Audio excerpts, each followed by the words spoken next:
बात करते हैं Oracle 11G को विंडोज ओएस में कैसे इंस्टॉल करना है उसके बारे में। सबसे पहला पॉइंट जो नोट डाउन करना होगा वो ये है कि ये Oracle का 11G वर्जन केवल विंडोज पे इंस्टॉल होता है, मैक पे नहीं।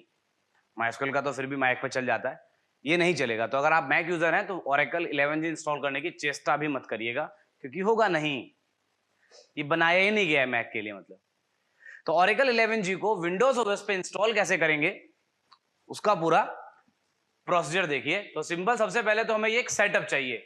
अब setup.exe फाइल आपको मिलेगी जब आप उस जिप फाइल को अनजिप करेंगे। तो यहां पे इसे डबल क्लिक करके स्टार्ट करिए।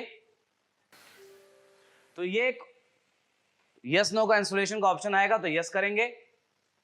यहां पर ये एक्सट्रैक्ट कर रहा है सॉफ्टवेयर को जी। ये नेक्स्ट बटन प्रेस करना है और एक्सेप्ट द टर्म्स कंडीशंस।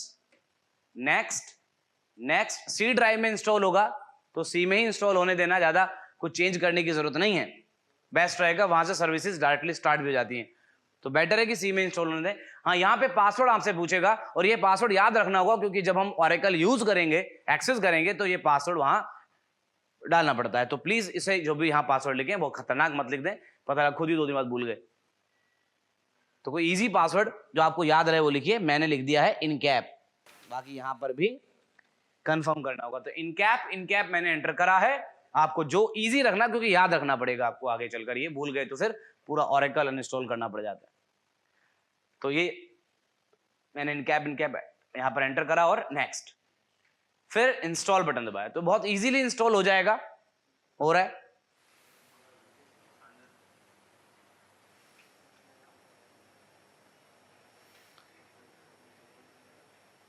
तो ये कंप्लीट इंस्टॉल हो गया है, फिनिश बटन दबा दीजिए। अब इसके बाद एक काम जो आपको करना है वो ये है, after just installation you will see a shortcut of it. ऐसे बड़ा बड़ा XE लिखा होगा ये डब्बे पे, that is what Oracle express edition 11G। Oracle 11G express edition आपको दिख रहा है, इंस्टॉल हो गया है। लेकिन अभी इसको रन नहीं करना है, पहले सिस्टम रीस्टार्ट करना पड़ेगा, अन्यथा ये वाला एरर आ जाएगा। ये एरर आएगा इंस्टॉल होने के जस्ट बाद, अगर आप इसे स्टार्ट करेंगे तो ये एरर चला जाएगा, don't worry, but you have to restart the system. Restart करिए, कंप्यूटर रीस्टार्ट करना होगा। रीस्टार्ट होने के बाद अब आप इस शॉर्टकट पे डबल क्लिक करेंगे तो एक वेब पेज ओपन हो जाएगा ऑटोमेटिकली लोकल होस्ट पे। देखिए आपका डेटाबेस इंस्टॉल हुआ है Oracle लोकल होस्ट में, मतलब मेरे कंप्यूटर में Oracle इंस्टॉल्ड है। तो लोकल होस्ट पे आपका जो है 8080 पोर्ट नंबर ये यूज करता है और ये होम पेज आ गया। ये होम पेज अगर आ गया Oracle database expression 11.2, that means आपके सिस्टम में Oracle प्रॉपर्ली इंस्टॉल हो चुका है और स्टार्ट भी हो गया है। अब मैं आपको सिखाता हूं कि इस Oracle डेटाबेस में स्कीमा कैसे क्रिएट करें, how to create the database users in this database, and then I will tell you how to create tables, और उसमें डेटा वगैरह कैसे डालते हैं, ये सब आपको सिखाता हूं। Oracle डेटाबेस में कैसे कोई डेटाबेस यूजर क्रिएट करेंगे, क्योंकि you are the DB right now, database administrator. आप अभी DB हैं, आपको as a user log in करना होगा। वो कैसे क्रिएट करेंगे, फिर टेबल कैसे बनाएंगे, डेटा वगैरह कैसे डालेंगे, और उसके बाद जावा की एप्लीकेशन को डेटाबेस से कनेक्ट करेंगे। ठीक है, तो चलिए आगे बढ़ते हैं। तो एप्लीकेशन एक्सप्रेस का ये बटन दिख रहा होगा, इस पर क्लिक करेंगे और यहां पर वो आपसे आईडी पासवर्ड मांगेगा। आईडी पासवर्ड आपने वही प्रोवाइड करने हैं जो उस समय इंस्टॉलेशन टाइम पे दिए थे। असल वहां आईडी तो नहीं दिए थे, लेकिन तो यस आईडी फिक्स होती है, दैट इज सिस या सिस्टम। मतलब यहां पर आप सिस या सिस्टम में से कुछ भी लिख सकते हैं, ये आपकी चॉइस है, उसके अलावा कुछ और नहीं लिख पाओगे। और पासवर्ड में लिखना होगा वही जो आपने इंस्टॉलेशन टाइम पे डाला था, जो कि मैंने रखा था इनकैप ये, और हम लॉगिन करेंगे एज ए DBA। DBA क्या होता है, डेटाबेस एडमिनिस्ट्रेटर। मतलब एक तरीके से आप इस डेटाबेस के ओनर हैं, एडमिनिस्ट्रेटर हैं, एडमिन हैं, तो आप ऐसे एडमिन लॉगिन कर रहे हैं। तो एडमिन लॉगिन हो गया, उसके बाद यहां पर लिख के आ जाएगा welcome sys, that means you are logged in as admin, administrator login हो गया। अब आपको, बिकॉज इस डेटाबेस में आपको स्कीमास क्रिएट करने हैं, DBMS की लैंग्वेज बोलूं तो स्कीमा, और नॉर्मल लैंग्वेज बात करूं तो मुझे यूजर क्रिएट करने हैं, डेटाबेस यूजर्स, जिससे कि मैं हर प्रोजेक्ट का एक अलग डेटाबेस, सेपरेट डेटाबेस रख पाऊंगा। जितने प्रोजेक्ट बनाओगे उतने ही अलग अलग आप डेटाबेसेस क्रिएट करेंगे इस Oracle डेटाबेस में। तो इसको बोलते हैं डेटाबेस यूजर क्रिएट करना है। तो यहां पर क्रिएट न्यू वाला सेक्शन चेक होगा, टिक होगा, ठीक। और यहां पर यूजर नेम और पासवर्ड आपको बताना है जो आप डेटाबेस यूजर को देना चाहते हैं। जैसे कि आप as a DB user schema जो क्रिएट करोगे उसका आईडी पासवर्ड होने वाला है। तो आप अपने साथ कुछ भी चूज कर लीजिए, क्योंकि मैं एक टेस्टिंग के लिए भी स्कीमा क्रिएट कर रहा हूं, तो मैंने यहां पर टेस्ट डीबी यूजर नेम दिया और टेस्ट डीबी ही मैंने एप्लीकेशन यूजर नेम दे दिया। 2 यूजर नेम होते हैं, दोनों सेम दे दीजिए, कोई प्रॉब्लम नहीं है। और मैं तो पासवर्ड भी टेस्ट डीबी यूजर देता हूं, इसे मुझे याद ना करना पड़े। बाकी ये तीनों एंट्रीज अलग अलग दी जा सकती है। तो कोशिश करिए कि दोनों नाम सेम रखें, क्योंकि आगे चलकर जब लॉगिन करना होगा तो ये वाला जो नेम है ये यूज होगा। तो डेटाबेस यूजर नेम और application express user name same रखिएगा।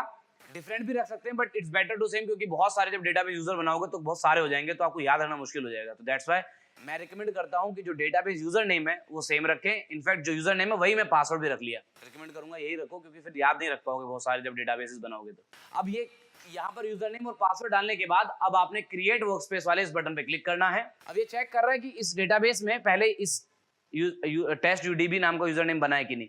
तो अगर नहीं बना होगा तो ये मैसेज आ जाएगा सक्सेसफुली क्रिएटेड वर्कस्पेस। मैं सेव कर देता हूं, जैसे कि मैं इस ब्राउजर पे दोबारा आऊं तो मुझे याद ना करना पड़े। तो मैंने पासवर्ड सेव कर लिया है, नॉट अ बिग डील। अब मुझे इस क्लिक हियर वाले बटन पे क्लिक करना है, जिससे कि मैं as a DB user login करूं, क्योंकि अभी मैं एज ए एडमिन लॉगिन कर रखा हूं, एज ए सिस लॉगिन हुआ है मेरा। अब मैं टेस्ट डीबी वाला लॉगिन करूंगा, तो यहां पर क्लिक करिए क्लिक हियर वाले पे, और वो अपने आप यहां पर टेस्ट डीबी लिख लिया। बाकी आप टाइप कर सकते हैं। यूजर नेम केस सेंसिटिव नहीं है, आप स्मॉल कैपिटल में कुछ भी लिखो, कोई प्रॉब्लम नहीं है, लेकिन पासवर्ड केस सेंसिटिव है। तो पासवर्ड क्या था? टेस्ट डीबी ही था, तो वो अपने आप आ गया क्योंकि सेव कर लिया था मैं। तो बाकी आप टाइप करिए user name, workspace user name और यूजर नेम, वो हम लोग एंटर करे थे, देखे थे हम, तो सेम रखे थे, सेम लिख दिए। बाकी वहां पे जो लिखोगे यहाँ वो लिखना पड़ेगा आपको, और लॉगिन करिए। तो अब आपने लॉगिन कर लिया है, डेटाबेस यूजर लॉगिन हो गया है ये। अब क्योंकि मैं एक यूजर क्रिएट करना सीख गया हूं, तो अब मुझे इसमें टेबल बनानी है। I have to do some entries, है ना। तो अब मुझे बहुत सारी टेबल्स क्रिएट करनी है इस स्कीमा के अंदर। टेबल कैसे क्रिएट करते हैं? रो एंड कॉलम में डेटा स्टोर होता है फिर डेटाबेसेस में, तो टेबल क्रिएट करते हैं और उसके अंदर फिर डेटा वगैरह कैसे ऐड करेंगे सीखते हैं। तो यहां पर आपको जाना है एसक्यूएल वर्कशॉप में, एक ऑप्शन दिख रहा होगा दैट इज ऑब्जेक्ट ब्राउजर। तो ऑब्जेक्ट ब्राउजर वाले इस ऑप्शन पे क्लिक करिए, पहला ही ऑप्शन था, और ये आपके सामने एक विंडो आएगी। यहां पर इस स्कीमा में टेबल क्रिएट करने का एक क्रिएट बटन दिखेगा एरो के साथ, तो इस एरो पे क्लिक करना है और यहां पर क्रिएट टेबल का ऑप्शन आ जाएगा। अब जो टेबल आप बनाना चाहते हैं डेटा स्टोर करने के लिए, ऑब्वियस बात है डेटाबेसेस में टेबल बनेंगी, उसमें फिर डेटा डलेगा। तो टेबल का स्ट्रक्चर यहां पे पूछ रहा है, तो पहले नाम बताना होगा टेबल का, और टेबल में जो कॉलम्स होंगी वो आपको यहां पे बतानी पड़ेंगी। ये कॉलम रहेंगी, ये टेबल का नाम रहेगा। फिर इस टेबल के नाम और इन कॉलम के साथ टेबल बन जाएगी। टेबल के कॉलम जो डिसाइड करेंगे तो उनका टाइप बताना पड़ता है कि भाई कॉलम है तो उसमें डेटा किस तरह का आएगा। मान लीजिए एज है तो फिर नंबर, नेम स्टोर कर रहे हो तो स्ट्रिंग, वैरकैर बोलते हैं इधर, वैरकैर मतलब स्ट्रिंग, नंबर मतलब इंटीजर्स। ऐसे कोई डेट ऑफ बर्थ डाल रहे हो तो डेट का ऑप्शन आएगा। बहुत सारे ऑप्शन है, अभी सारे नहीं बताए जाएंगे, अभी उतना समझिएगा जितना आपकी जरूरत है, क्योंकि डेटाबेस अपने में एक सब्जेक्ट है, तो बहुत कुछ है समझने के लिए। तो अभी मेन चीज समझना प्लीज, ओके। जितना आपको एज ए जावा डेवलपर जितना आपको आना चाहिए उतना बता चलूंगा। तो यहाँ पे टेबल का नाम डिसाइड हुआ, क्योंकि मैं एम्प्लॉय का रिकॉर्ड स्टोर करूंगा, तो मैंने टेबल का नाम रख दिया EMP_info। कभी भी टेबल का नाम बनाएं तो स्पेस ना दें, कोई स्पेशल कैरेक्टर ना लगाएं, डॉट यूज ना करें, मतलब वही कोई भी स्पेशल कैरेक्टर नहीं सिवाय अंडरस्कोर के, क्योंकि डेटाबेस में एक लैंग्वेज यूज होती है SQL और उसके भी कुछ सिंबल्स होते हैं, तो वो कॉन्फ्लिक्ट कर जाएंगे। तो इसीलिए जब भी टेबल का नाम दें तो केस सेंसिटिव तो टेबल नेम नहीं है, केस सेंसिटिव तो नहीं है सर। आप स्मॉल लिखें कैपिटल लिखें सब बराबर माना जाएगा, लेकिन स्पेशल कैरेक्टर ना दें, स्पेस ना दें। अगर स्पेशल कैरेक्टर यूज करना है वर्ड को सेपरेट करने के लिए तो अंडरस्कोर यूज कर सकते हैं। तो टेबल का नाम मैंने दिया एम्प्लॉय इन्फॉर्मेशन के लिए EMP_info। कॉलम नेम मैं रख रहा हूं क्योंकि एम्प्लॉय के रिगार्डिंग बहुत सारे एंट्रीज होंगी, तो नेम, और टाइप यहां डिसाइड करिए varchar2। varchar2 का मतलब है कि मैं नेम में स्ट्रिंग वैल्यू इंटर कराऊंगा डेटाबेस से। varchar का मतलब है कि स्ट्रिंग वैल्यू यहां पर सपोर्ट होगी नेम के अंदर। स्ट्रिंग मतलब कोई भी अल्फाबेट्स और डिजिट सब अलाउड होता है स्ट्रिंग में। तो varchar का मतलब है वेरिएबल कैरेक्टर्स, जिसमें डिजिट्स अल्फाबेट्स सब अलाउड होता है। तो नेम को मैंने varchar बना दिया, और यहां पर बतानी पड़ेगी स्केल। स्केल का मतलब ये होगा कि जब नेम में एंट्री होंगी तो मैक्सिमम कितने कैरेक्टर एंटर कर पाओगे आप। तो मैंने कहा नेम बहुत ज्यादा कितना बड़ा होगा लोग का, 100 कैरेक्टर से बड़ा क्या ही नाम होगा। तो मैक्सिमम स्केल बताई जाती है और ये कंपलसरी है बताना। यहां पर आप वो नंबर लिखेंगे जितने बड़ा नाम आपका हो सकता है, सपोर्ट जो कराना है वो। नेम के बाद अगला फील्ड हम रख रहे हैं, हाँ तो पहले आईडी रखेंगे। तो सबसे पहले कॉलम नेम होगी आईडी, एम्प्लॉय की आईडी। तो आईडी मैंने रख लिया लाइक ई आईडी, और यहाँ पर डेटा टाइप होगा varchar2। varchar2 क्यों? क्योंकि जो आईडी है वो एक अल्फा न्यूमेरिक वैल्यू रखेंगे हम लोग। अल्फा मतलब इसमें कैरेक्टर्स और डिजिट्स दोनों होंगे, तो इसलिए सिर्फ नंबर नहीं रख रहे हैं, क्योंकि आईडी यहाँ पर नंबर नहीं है सिंपल, उसमें अल्फाबेट्स भी हैं। जैसे कोई एम्प्लॉय की आईडी हो गई E152 AXZ कुछ भी, तो इसलिए varchar होता है, वेरिएबल कैरेक्टर्स। ये ओरेकल का अपना डेटा टाइप है। और स्केल का मतलब है कि कितने मैक्सिमम कैरेक्टर का आईडी होगा। जैसे मैंने कहा 20 कैरेक्टर से बड़ी कोई आईडी नहीं होगी, तो 20 मैंने उसका स्केल दे दिया। मैक्सिमम वैल्यू लिखी जाती है और ये कंपलसरी है, ऑप्शनल नहीं है। दूसरा फील्ड होगा नेम। यहाँ पर हम लोग एम्प्लॉय का नेम रखेंगे, और नेम भी एक अल्फा न्यूमेरिक वैल्यू होता है, क्योंकि कई लोग नाम में डिजिट भी रख देते हैं। नाम में सिर्फ अल्फाबेट थोड़ा रह गए हैं। अब तो ट्रेंड है सर, अब तो लोग नाम में डिजिट भी रखते हैं, सिंबल भी रखते हैं। एलोन मस्क के बेटे का नाम भी कुछ ऐसा ही है, तो ऐसे नाम स्टोर करने पड़ जाए दिक्कत हो जाए, तो इसलिए सिंपल कैरेक्टर ना रखें, varchar रखें। और मैं 100 की रेंज करूंगा सर, क्योंकि हो सकता है वो पर्सन कहीं साउथ से हो। तो राहुल जैसे 5 कैरेक्टर का नाम है, 100 क्यों रख दिए सर? 5 कहाँ 100 हो सकता है बहुत बड़ा नाम हो, है जिंगल लाला तो नहीं, बड़े से ना होता ना, मुत्तु स्वामी अय्यर, चलिए बढ़िया, वो नाम भी अच्छे होते हैं। सैलरी अगला फील्ड होगा, सैलरी। सैलरी क्या होगा? सैलरी सर हमेशा नंबर होगा, क्योंकि वो एक न्यूमेरिकल वैल्यू होगी, तो नंबर रख दिए। अच्छा, नंबर जब हम यहाँ सेलेक्ट करेंगे तो स्केल नहीं देना है, क्योंकि उसका अपना रेंज होता है। दे सकते हैं लेकिन वो कंपलसरी नहीं है, तो जो कंपलसरी नहीं है वो हम लोग नहीं पुट कर रहे हैं। बाकी अगला एंट्री होगा एज। एज भी एक नंबर वैल्यू रख देंगे। नंबर वाले फील्ड में आप कोई भी स्केल नहीं देंगे तो बेहतर रहेगा, क्योंकि नंबर की अपनी एक ऑटोमेटिकली एक रेंज होती है जो अपने आप सेट हो जाएगी, तो ये बेस्ट है। तो जहां जो एंट्रीज कंपलसरी हो रखी हैं, जो कंपलसरी नहीं है वो छोड़ दी गई हैं। तो ये हमारी टेबल डिसाइड हो गया कि ये चीजें होने वाली हैं। अब हम ये नॉट नल वाली कहानी समझते हैं। अब ये नॉट नल पे टिक करना होगा, कंपलसरी नहीं है, छोड़ भी सकते हो। सर मतलब क्या है इसका? तो मतलब ये है कि अगर आप एक टेबल बना रहे हैं तो आपको डिसाइड करना पड़ेगा टेबल बनाते वक्त कि उस कॉलम में वैल्यू कंपलसरी है या नहीं है। अगर आपको लगता है कि उसमें नल अलाउड है, मतलब उसे खाली छोड़ा जा सकता है एंट्री करते वक्त। अब मान लीजिए आप एक टेबल बनाए और कल को एंट्री हो रही है टेबल में। अब टेबल तो यही बन रही है ना, अगर देखा जाए तो टेबल बन रही है EMP_info वाली। अब इस टेबल में EID, नेम, सैलरी और एज नाम के 4 कॉलम हैं, ऐसे बन रही है टेबल। अब कल को जब एंट्री होगी तो EID देना कंपलसरी है, मान लीजिए E101, नाम देना कंपलसरी है। अब आप चाह रहे हैं कि सर एज देना कंपलसरी है बट सैलरी ऑप्शनल है, तो आप सैलरी पे नॉट नल टिक ना करें, बाकी सब पे टिक कर दें। इसका मतलब है कि अगर ये टिक नहीं होगा, दैट मीन्स कि ये अलाउड है कि अगर सैलरी की वैल्यू एंट्री कर छोड़ दी जाए तो कोई दिक्कत नहीं है। अब वो आपके ऊपर है कि आप किस वाले कॉलम को नल अलाउ करते हैं। अगर आपके नहीं नल अलाउ नहीं है तो नॉट नल को टिक करो। नॉट नल का टिक होने का मतलब है नल अलाउड नहीं है, मतलब वैल्यू देनी पड़ेगी सर। तो ये आपके ऊपर है कि आप जब टेबल बनाएं तो क्या डिसाइड कर रहे हैं। तो मैं तो चारों कॉलम की वैल्यू कंपलसरी कर रहा हूं, बाकी अगर आपको लगता है कि कोई कॉलम में बिना वैल्यू का भी रो स्टोर हो जाएगा, डेटा स्टोर हो जाएगा, तो आपकी मर्जी है। अब नेक्स्ट वाला जो बटन है ये प्रेस करेंगे और यहां पर आपके सामने प्राइमरी की का ऑप्शन आएगा। अब ये प्राइमरी की क्या होता है? प्राइमरी की का मतलब है कि टेबल के अंदर से आपने टेबल बनाई EMP_info।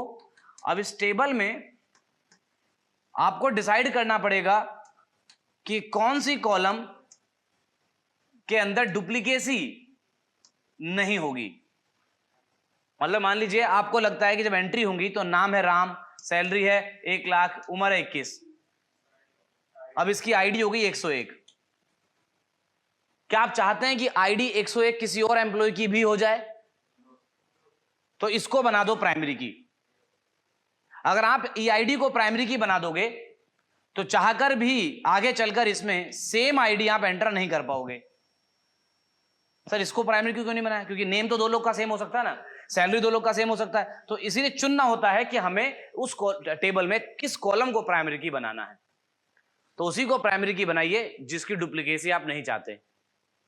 आप नहीं चाहते कि वो एंट्री दोबारा हो, तो ऐसा कंपलसरी नहीं कि प्राइमरी की बनाना ही है, नो प्राइमरी का ऑप्शन भी है, मैं सीधे नेक्स्ट कर सकता हूं, लेकिन नहीं, मैं प्राइमरी की बनाऊंगा और मैं अपनी टेबल में ईआईडी को प्राइमरी की बनाऊंगा। अब प्राइमरी की भी दो तरह की होती है, एक होता है ऑटो इंक्रीमेंट वाली, मींस एक सीक्वेंस से अपने आप बढ़ती रहेगी, वो वाली प्राइमरी की। एक होती है विदाउट सीक्वेंस वाली प्राइमरी की, जो अपने आप नहीं पॉपुलेट होगी। ऑटो इंक्रीमेंट का मतलब है कि सर आप एंट्री नहीं देंगे 1, अगली बार 2 अपने आप अगली एंट्री पे ले लेगा, आप नहीं वैल्यू प्रोवाइड नहीं करेंगे, अपने आप वैल्यू बढ़ती रहेगी, उसे कहते हैं प्राइमरी की, that is auto incremented, auto populate होती रहेगी अपने आप। एक होती है नहीं सर प्राइमरी की होगी लेकिन मैं वैल्यू आईडी अपने से खुद से टाइप कराऊंगा, I will put the value in this table, अपने से नहीं बढ़ेगी, क्योंकि इसकी आईडी E101 है तो अगले वाले की आईडी होगी E1205 ऐसे। तो whenever the values are not in sequence, तो हम लोग ऑटो इंक्रीमेंट वाले सेक्शन को, पॉपुलेट वाले सेक्शन को नहीं सेलेक्ट करते हैं, फिर बस प्राइमरी की बनाते हैं। Is that clear? तो मेरे केस में मेरी प्राइमरी की जो है ईआईडी है, और ईआईडी वेर आर्गुमेंट है, वेर केयर है। तो ईआईडी क्योंकि वेर केयर है तो ईआईडी को हम लोग प्राइमरी की तो बनाएंगे लेकिन ऑटो इंक्रीमेंट नहीं बना सकते। अच्छा, ऑटो इंक्रीमेंट का ये भी रूल है कि जिस कॉलम को आप प्राइमरी की बना रहे हैं और ऑटो इंक्रीमेंट चाहते हैं कि अपने आप बढ़े, तो वो नंबर होना चाहिए कॉलम। वो कॉलम अगर नंबर टाइप का नहीं है तो ऑटो इंक्रीमेंट कभी वेर केयर में नहीं होता। तो मैं इसको प्राइमरी की तो बनाऊंगा लेकिन मैं पॉपुलेट नहीं कर सकता विद न्यू सीक्वेंस, क्योंकि वो नंबर नहीं है। हाँ, अगर मैं उसे नंबर टाइप का बनाता, जैसे सैलरी और ये नंबर टाइप के हैं, तो पॉपुलेट कर सकता था, ऑटोमेटिक कर सकता था। तो अब तो मेरे पास ऑप्शन ही नहीं बचा ना, तो आगे किसी टेबल में अपन ऑटो इंक्रीमेंट लगाएंगे, इसमें तो नहीं लगा सकते। तो let's make the EID primary की बट नॉट पॉपुलेट वाली, ये न्यू सीक्वेंस वाला बाद में करेंगे। तो मैं प्राइमरी की तो बना रहा हूं लेकिन बिना ऑटो इंक्रीमेंट वाली, मतलब हर बार आईडी में जो खुद प्रोवाइड करनी पड़ेगी। तो नॉट पॉपुलेट पे क्लिक करेंगे और फिर यहां पे प्राइमरी की सेलेक्ट करनी पड़ती है। सेलेक्ट प्राइमरी की, कौन सा? ईआईडी। अभी कंपोजिट की क्या होता है ये मैं नहीं समझा रहा हूं अभी, ये भी आपका काम का भी नहीं है, सब कुछ नहीं पढ़ रहे ना अभी। तो प्राइमरी की सेलेक्ट कर लिए और सिर्फ आगे बढ़ जाओ बस। अब नेक्स्ट, अब फॉरेन की पूछ रहा है। फॉरेन की का पूरा लेना देना होता है multiple, more than one table से, तो टेबल रिलेशन की बात आती है, लेकिन वो अभी हमारे पास है ही नहीं, अभी तो एक ही टेबल है। तो अभी मैं फॉरेन की भी नहीं इंट्रोड्यूस कर रहा हूं, तो सीधे नेक्स्ट बटन दबाना। तो without doing any change just go for next. Next, एक और नेक्स्ट था, ठीक है। अब ये एक एसक्यूएल क्वेरी लिख दी गई है अपने आप। अगर आपने कभी स्कूल में, कॉलेज में कभी एसक्यूएल पढ़ा होगा या डीबीएमएस पढ़ा होगा सब्जेक्ट, तो आपको ये क्वेरी लिखना सिखाया गया होगा और फिर डेटाबेस में उसे एग्जीक्यूट करते थे। लेकिन मैंने आपको नया तरीका बताया।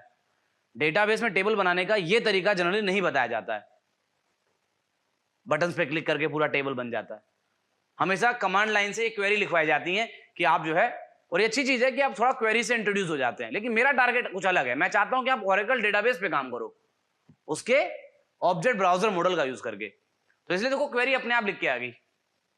यही क्वेरी है, इसको बोलते हैं एसक्यूएल क्वेरी। यही क्वेरी तुम्हें टाइप करनी पड़ती कमांड लाइन से, फिर डेटाबेस में टेबल बनती। लेकिन अभी हम लोग बटन्स का यूज करके क्वेरी अपने आप आ गई। क्रिएट टेबल का नाम है ईएमपी इन्फो, ये फील्ड्स हैं, ये उनके डेटा टाइप्स हैं और टेबल। अब बस आपको क्रिएट बटन दबाना है। तो जैसे क्रिएट बटन दबाओगे टेबल आपके सामने बन गई है। ये देखिए टेबल, और ये लिस्ट है सर, जिसमें ये टेबल आपकी है, बाकी बाय डिफॉल्ट बन के मिलती हैं। जो बन के मिली है उनसे हमें कोई मतलब भी नहीं है, क्योंकि हमारे यूज की नहीं है। एक्चुअली हमारे नीड के हिसाब से टेबल हम हर बार नहीं बनाएंगे। तो हमारी वाली टेबल ये रही जो हमने बनाई है अभी। ये देखिए टेबल का नाम ईएमपी और ये है उनके कॉलम्स, ये उनके डेटा टाइप्स हैं, जिसमें नलेबल सब नो है। और ये है प्राइमरी की एक, ये जो ईआईडी बना रखी है। अब आता है इस टेबल में डेटा कैसे ऐड करेंगे। तो डेटा ऐड करने के लिए डेटा सेक्शन है। बाकी अगर इस टेबल की कॉलम का नाम बदलना है किसी का, मानो स्पेलिंग मिस्टेक हो गई, मुझे एज का वह नाम बदलना है, तो यहां पर एक ऑप्शन है रीनेम कॉलम। इस पे क्लिक करोगे, आप कॉलम सेलेक्ट करिए, रीनेम कर दीजिए, जो नाम दोगे आ जाएगा। सारे ऑप्शन है। कॉलम ऐड करनी है एक और, सर वो गलती से 4 नहीं 5 कॉलम थी, एक और ऐड कर लो। किसी कॉलम का डेटा चेंज करना, सर वो एज गलती से वेरकेर हो गया, नंबर करना पड़ जाए, तो यहाँ मॉडिफाई कॉलम में जाके कर सकते हो। Rename column, drop cover. Drop column का मतलब है कॉलम डिलीट करनी है कोई, ड्रॉप कॉलम। सिंपल है सर, क्लिक करोगे, बोलेगा कौन सी कॉलम ड्रॉप करनी है, वो ड्रॉप हो जाएगी। मैं तो नहीं कर रहा, इट्स इजी। टेबल रीनेम करनी है तो रीनेम, टेबल कॉपी करनी है फॉर फ्यूचर तो कॉपी। ड्रॉप टेबल का मतलब है, ड्रॉप मतलब टेबल डिलीट, क्या हट जाएगी, फिर डिलीट हो जाएगी। ट्रंकेट का मतलब है टेबल में अगर मान लो 50 एंट्री हो गई है, राम मोहन सोहन करके ऐसे बचा, तो ट्रंकेट क्लिक करने से टेबल का सारा डेटा डिलीट, टेबल डिलीट नहीं, टेबल का डेटा डिलीट हो जाएगा, द एंट्रीज डिलीट, और ड्रॉप से टेबल डिलीट हो जाएगी। और ये लुकअप चलो अभी काम का नहीं है तो इसे छोड़ देते हैं, बाकी आपको सारे ऑप्शन समझ में आ गए। गुड, तो डेटा एंटर करें। डेटा में जाते हैं, यहां पर एक ऑप्शन आएगा इंसर्ट रो। इंसर्ट रो पे क्लिक करके आप रो इंसर्ट करेंगे एक एक करके। जैसे अब ये स्टार का मतलब है सारी कंपलसरी वैल्यू है, ठीक है, हम टिक भी तो करे थे नॉट नल पे। तो आईडी हो गई E101, नाम हो गया राम कुमार, सैलरी हो गई 45,000 और उम्र हो गई 21। ये एक एंट्री हो गई, क्रिएट, एक एंट्री हो गई। अब ये एंट्री एडिट करनी है तो सामने ही एडिट का ऑप्शन भी है। एक और एंट्री करनी है तो फिर से इंसर्ट रो का ऑप्शन है, मानो E102, के सिंह 89,000, उम्र 20। अब इस पे क्लिक करोगे तो ये क्रिएट हो जाएगा और एक और एंट्री के लिए फॉर्म आपके सामने रहेगा। तो एक एंट्री यहाँ पे ना रो क्रिएटेड, एक एंट्री और कर देते हैं E103, अपना फेवरेट चीता खान, सैलरी 1,80,000 और उम्र केवल 19, क्रिएट। ये महीने का है इसका, ये सबका महीने का ही था जी। तो ये समझ में आ रहा है। अब किसी भी रो को एडिट करना है, एडिट का ऑप्शन सामने। तो इस तरीके से आप ओरेकल डेटाबेस इंस्टॉल करते हैं। डाउनलोड का लिंक आपको मिल गया है, डाउनलोड का लिंक आपको प्रोवाइडेड है। टेबल कैसे बनानी है, डेटाबेस यूजर कैसे क्रिएट करना है। अब अगर बंद हो जाता है और कल को फिर आप सिस्टम ऑन करते हैं और फिर से उस टेबल पे पहुंचना है तो कैसे पहुंचेंगे। तो वापस से आप लॉगिन करें, यहां पे जाएंगे डेस्कटॉप पे, डेस्कटॉप पे जो शॉर्टकट है इस पे क्लिक करिए, एप्लीकेशन एक्सप्रेस में लॉगिन करेंगे, किससे, सिस और इनकैप, जो हमने आईडी पासवर्ड, आईडी तो फिक्स थी, पासवर्ड हमने दिया था, ये हो गया डीबी लॉगिन। अब क्योंकि मैं यूजर बना चुका हूं तो मैं दोबारा यूजर नहीं बनाऊंगा। तो अभी तो टेबल यूजर बनाया ना एक, क्या नाम था उस यूजर का, टेस्ट डीबी। तो मैं यहां जाऊंगा ऑलरेडी है अकाउंट पे इस बार, because I have already created the account. तो मैं यहां पे क्लिक करूंगा और ये वाला लॉगिन फॉर्म आ गया। यहां पर मैं टेस्ट डीबी आईडी पासवर्ड डाल के लॉगिन करूंगा और यहां पर आपको एसक्यूएल वर्कशॉप में जाना है। इस पे क्लिक कर दोगे तो यहां पे क्लिक करना होगा, ये तो वहीं पे एरो आ जाता है, ऑब्जेक्ट ब्राउजर ये भी है और या फिर ये भी है।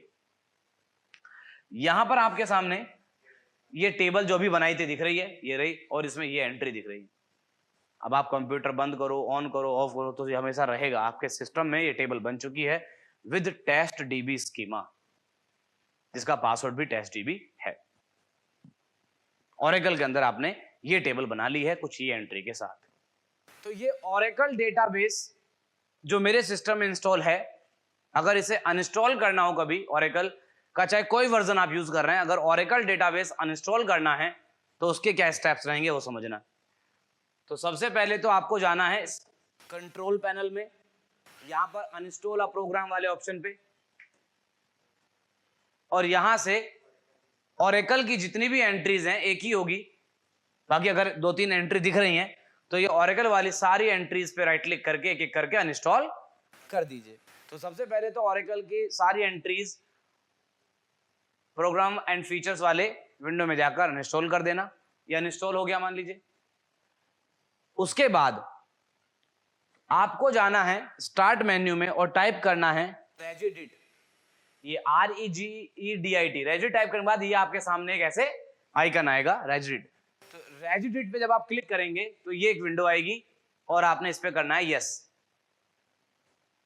अभी ओरेकल अनइंस्टॉल हुआ नहीं है सक्सेसफुली, वहां से होने के बाद ये भी करना होगा। अब यहां पे आपको जाना है H की लोकल मशीन के अंदर सॉफ्टवेयर में एक ओरेकल का ऑप्शन दिखेगा आपको, इस ओरेकल वाले ऑप्शन पर राइट क्लिक करेंगे और इसे डिलीट कर देना। उसके बाद एक बार यहां पे करंट यूजर में भी जाना है, आफ्टर दैट तो करंट यूजर वाले सेक्शन में भी जाना है लोकल मशीन के बाद, और यहां पर भी आपको सॉफ्टवेयर में और यहां से ओरेकल में भी, इसको भी आपने राइट क्लिक करके डिलीट करना होगा। दोनों को डिलीट करने के बाद आपके सिस्टम से Oracle अनइंस्टॉल हो चुका है। सिस्टम रीस्टार्ट करिएगा। You have removed the Oracle completely from your system now. Okay